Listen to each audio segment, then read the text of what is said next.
Welcome back to The Give and Go. I'm your coach Reynoso here with my boy Soltero. What's up, y'all? Today we will be recapping the exciting quarterfinal liguilla matchups in Mexico, as well as predicting the results of the semifinals now that they're set. But bro, we just had some crazy matchups conclude, specifically with one that has deeply saddened me because I was naive.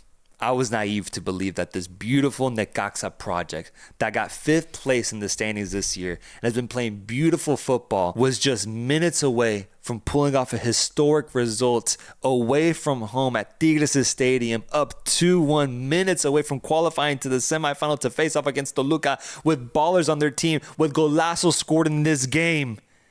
And it ends 2-2. Tigres ends up getting the result, my friend. There were so many good moments for Necaxa. The Argentine duo Paradela and Palavecino had such a brilliant game, specifically in that second half. Paradela, really good move on the right side. A nice feint from Pavel Perez.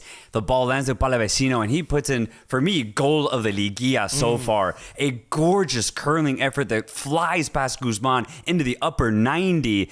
Looking like Necaxa might be able to take the lead against Tigres and maybe book themselves a ticket to the semifinal. And that dream became even more realistic when they actually pulled out the second goal. Badaloni, another Argentine, getting big against Aquino.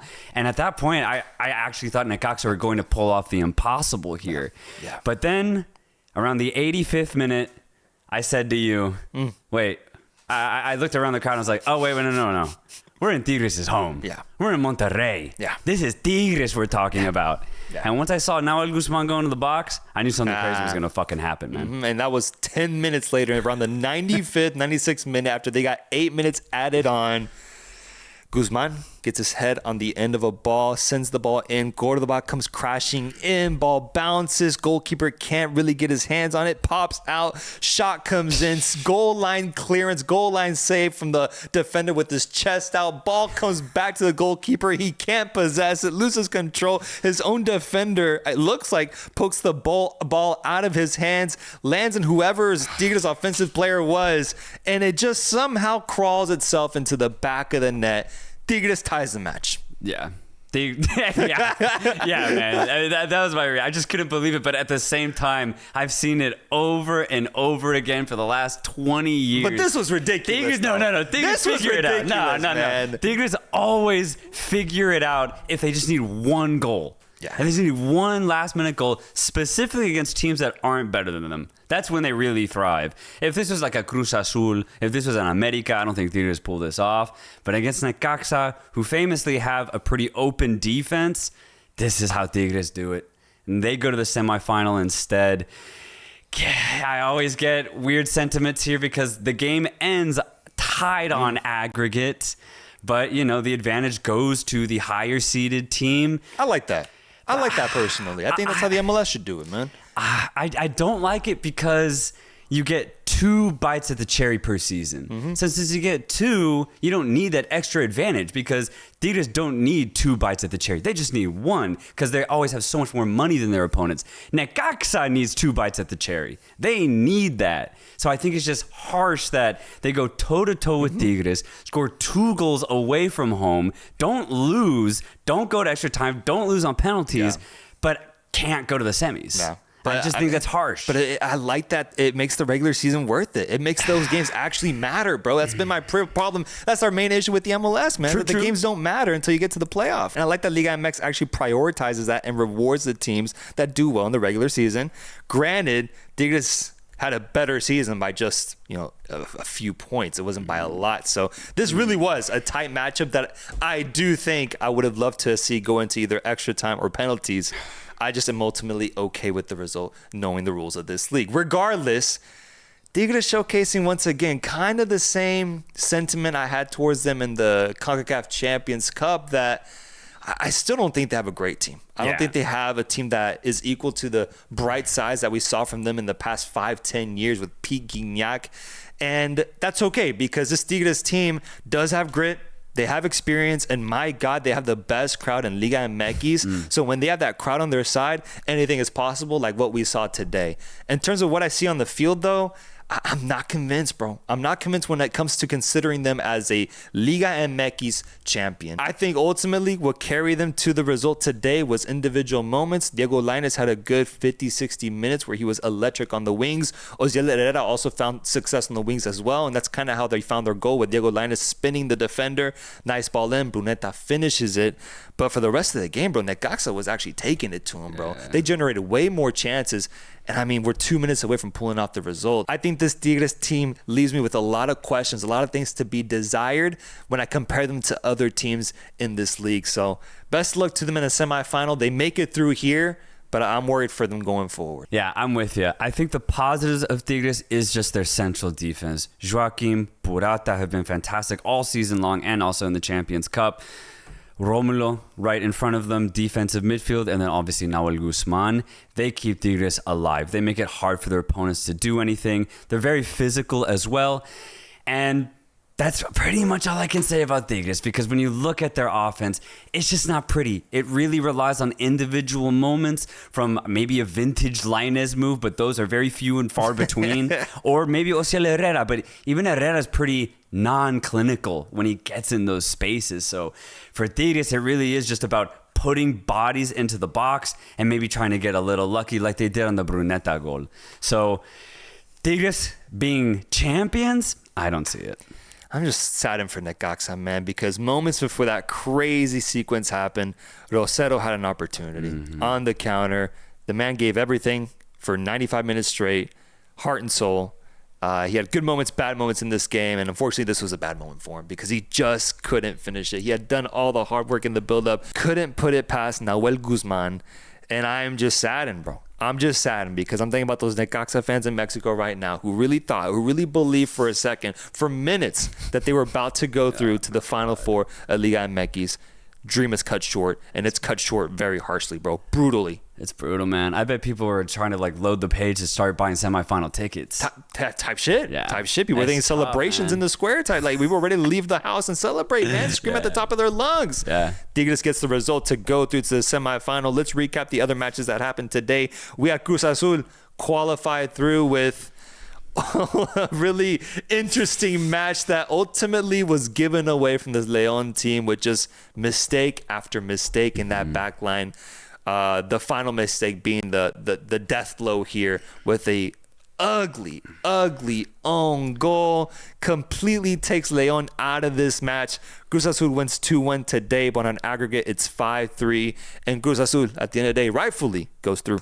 Leon's mentality towards this end of the season, not just in playoffs, but I'd say the last whole month, has really been the death of them. They get a red card in the first leg when they were trying to make a comeback, and they probably would have pulled it off as well at home. And then in this game, the first goal, maybe I can forgive, but I thought it was sloppy center back play. And then the second goal is just, it's beyond clumsy. And you just don't like to see it if you're Benito, the coach, when before that, Leon were playing good. They were attacking Cruz Azul, and throughout the entire match, Leon had a really good game plan of holding the ball and going at Cruz Azul. It was working. And I do think, like in the first leg, Leon probably could have gotten really close to pulling off an ups against Cruz Azul, but it's Leon themselves who get in the way. And that's unfortunate given... I remember how the season started. They started off hot. James Rodriguez joins the team. It was a big narrative for Liga MX. Was 6 straight games with victories or being undefeated. It was a really good start. But I think that back line ultimately ends up being their biggest weakness. I mean, even today, offensively, Yonder Cadi scored a beauty of a goal. Goalkeeper sends the ball over Yonder to Yonder, who then takes it in stride and finishes it off, makes it 1-1. Leon is back in it. And then that brutal mistake in the back. But that's the thing with Cruz Azul. I think Cruz Azul kind of approached this match of just kind of knowing that eventually Leon would shoot themselves in their own foot here. And they have the quality, the resistance to just stay in the game. They have the offense. They're going to kill you. They're more clinical, the more experienced side right now. And it shows as Cruz Azul, I think, has now made 3 straight semifinals in a row is what I saw. Yeah. Just, starting to develop a history of success here in the modern age of Liga MX. There's something really interesting about this Cruz Azul, specifically Clausura 2025 under Vicente Sanchez. It's all the same players that have been successful over the last couple of semesters in Mexico for Cruz Azul, but they're a little bit more safe with the ball. They're not as risky when they play out from the back. And ultimately, I think it's working for Cruz Azul. It's gotten to them to the final in the CONCACAF Champions Cup. And looking at those two games when they played against America and Tigres, it's not that Cruz Azul dominated those matches. They just kept it tight, stayed in the game, and scored the goals when they needed to. Mm-hmm. And honestly, they kind of did the same thing against León. They scored more goals due to León's really bad defense, but they didn't really take it to León like we've seen other teams in the Liguilla do. And I just don't know if it's going to lead to silverware at the end of the season, but I think they'll be able to keep every game tight. And I don't think Cruz Azul of the past have been able to do that. So I think we're going to get to see a very interesting side of Cruz Azul that we haven't seen yet. And maybe it leads to another finals appearance. This team was very flashy last year, man. I remember some of the goals that they were scoring, the risk that they would take going forward. It was awesome to watch, and it resulted in a historic regular season that ultimately they fell short in the Liguilla. I think that's why they're trying a new approach, is for as high of highs that they've reached in past seasons, no silverware. Yeah. And it's been a great era for Cruz Azul, but I think they needed to shift things up. I think Vicente Sanchez saw that. They needed to just change things slightly from what Anselmi built, organize it, and create what hopefully will be a team that wins the double this year.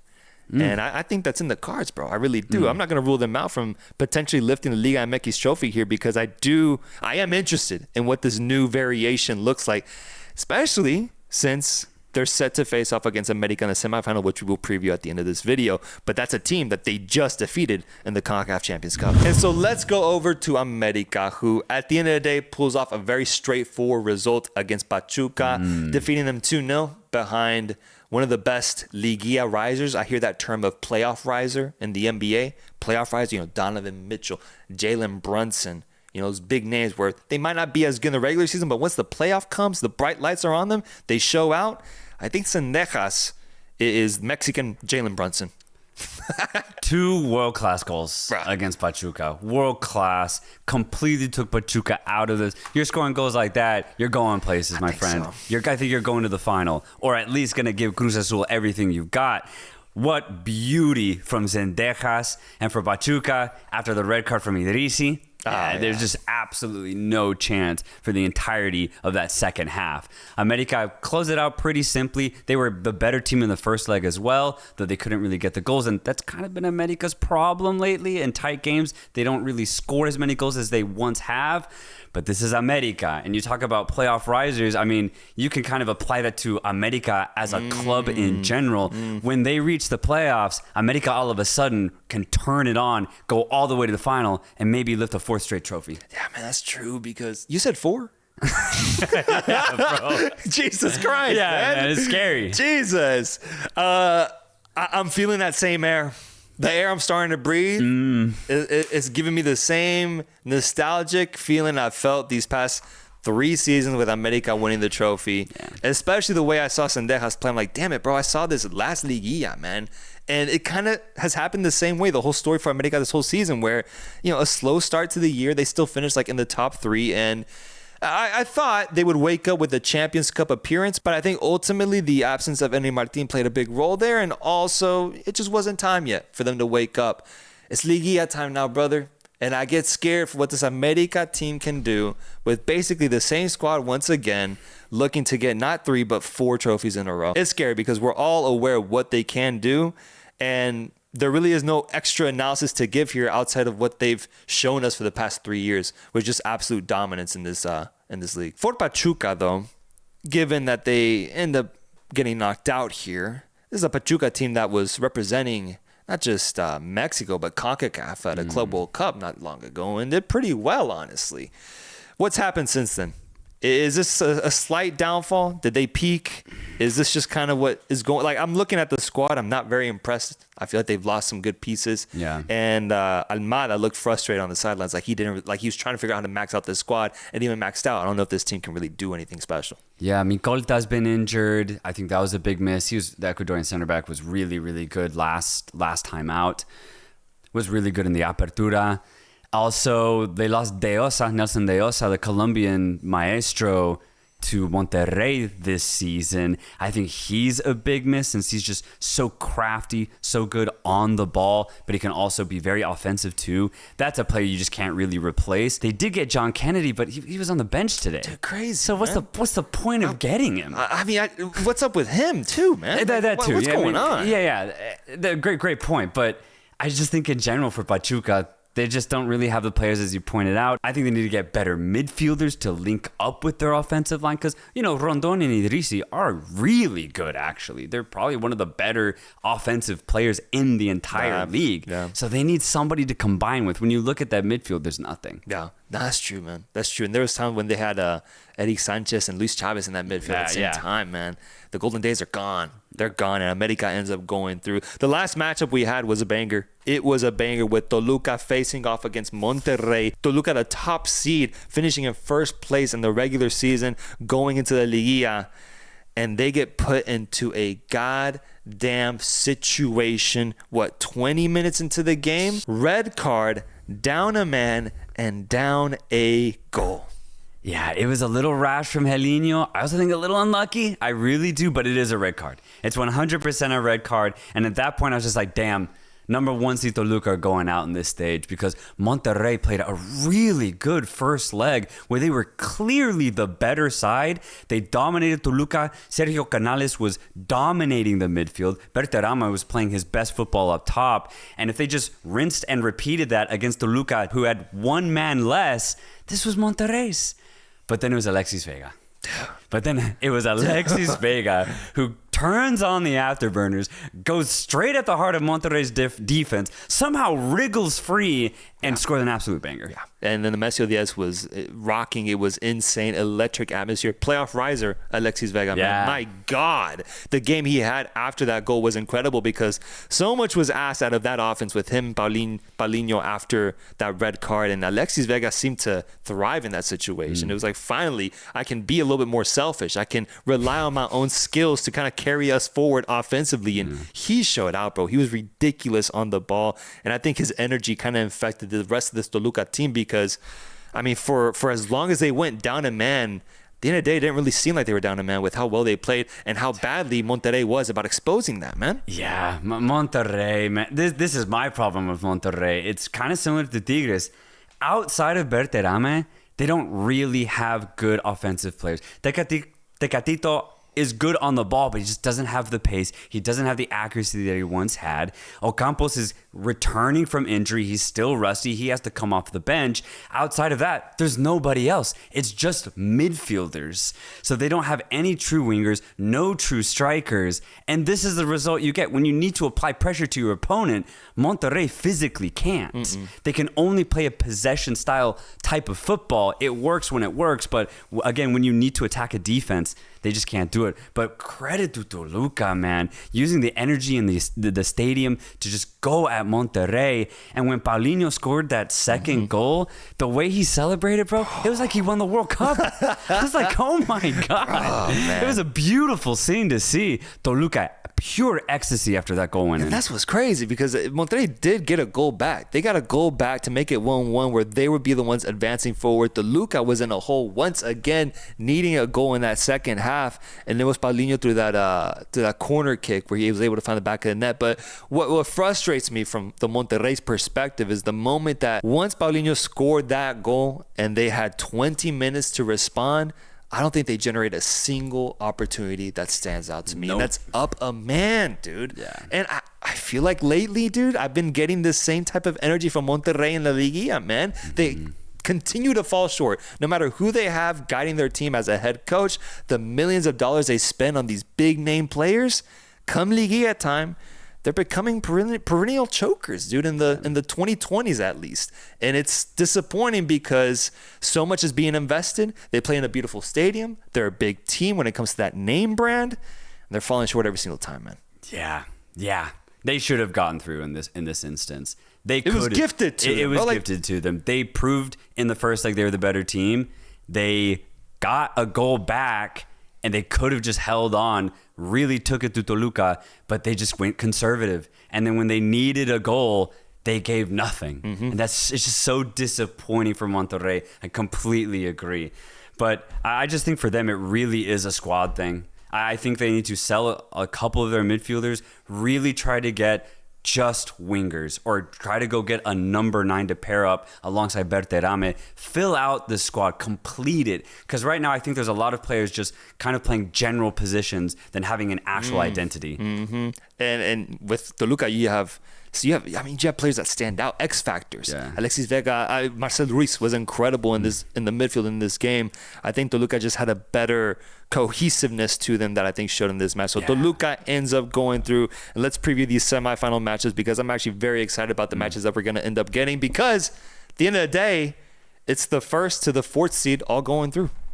Oh, dang, yeah, it is. Yeah. So, I mean, it's the rightful 4 here. And let's start out with Toluca versus Tigres. Tigres coming off of a very emotional result, comeback result that sees them in the semifinal. And Toluca looking to overcome those demons of having a really good season, but then falling short in the liguilla. I think this time, against Tigres specifically, they'll make sure to get to that final. Yeah, I just don't see any way Tigres get to the final. They'll keep it tight. That's Tigres' specialty, keeping matches tight. But I think Toluca proved to themselves that they can dig deep and get results. They did it throughout this entire season. They did it when they absolutely needed to against Monterrey. I think if they use even 80% of that energy, they'll be able to get through Tigres. I need to see Toluca in the final, man. I need to. I think they've been building to this for the past few years. And I think the last time that they were in the final was when they got, belt to ass. Yeah, it was bad. It's a spanking. Really, really bad. But I really like this team's offense. Okay. And that's why I think they'll be able to not easily beat Tigres, but handily beat them. Their offense is just so aggressive. Yep. It's so aggressive. It's clinical. Tigres don't have an offense. Take advantage of that. Toluca's defense is actually really good considering how many goals they score. So I just think Toluca, pound for pound, are clearly the better team. And the last matchup is one that I'm really, really excited about. It's one that I've named as one of the best matchups in North American, or you can even say America's football in general. Yeah. America Cruz Azul. A matchup that I believe they said has happened now 3 times in a row in the liguilla. We just saw in the CONCACAF Champions Cup as well. The history, the fact that both teams come from the same city, what they represent, their fans, passionate fan bases. We get Cruz Azul, America once again. America looking for that 4th straight trip to the final to get their 4th straight trophy. And Cruz Azul continuing to try to jab and punch at the Giant and try to take them down and get to that final, overcome this major demon that they just overcame in the CONCACAF Champions Cup. But it's different when we're talking about domestic football. It's different in Mexico. Can they do it this time to go to the final? I think this is Cruz Azul's best chance. This is the best chance to beat America in a liguilla and go to a final. But I don't know if I can bet against America in a liguilla, considering they've won 3 titles straight. It's the same players. Martin is back. And that's scary. That's a scary sentence. It's scary. Yeah. And when you consider America and their history, they just don't lose these types of matchups.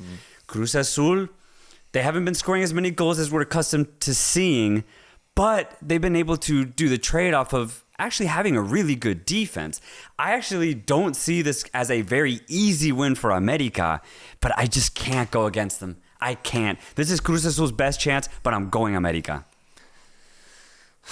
I remember last season when America was on their quest for a 3rd straight trophy, I doubted them. I picked against them, and they ended up proving me wrong to the point where I said, if America makes it back to the liguilla as a top 3 team, top 4 team, who cares? If they're back in the liguilla and they give off that same energy that I just saw them go through, then I'm going to pick them. And I'm going to pick them to win the trophy, no matter if they're not the 1st or 2nd best team in the league based off of standings. It's America. They have that history. This is an incredible run that they're on. That's the team I'm going to pick. That's what I said. Whoever knows how long ago. I lied, brother. I lied. Sometimes I lie on the pod. It's fine. And the reason I say that is because I'm going Cruz Azul, baby. Yeah? There's a little thing called winner's fatigue. All right? Michael Jordan could never win 4 in a row. Kobe Bryant couldn't win 4 in a row. Shaq couldn't win 4 in a row. Dominant big man. I mean, there's not many teams in football that win 4 things in a row unless you're German and you support Bayern Munich. Yeah.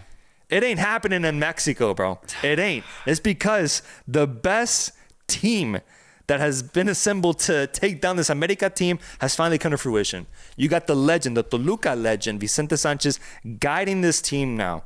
Ansemi leaves the squad, goes to pursue better things. Vicente Sanchez takes over, and he says, you know what? I'm going to be the guy. I'm going to be the guy that takes down this America side.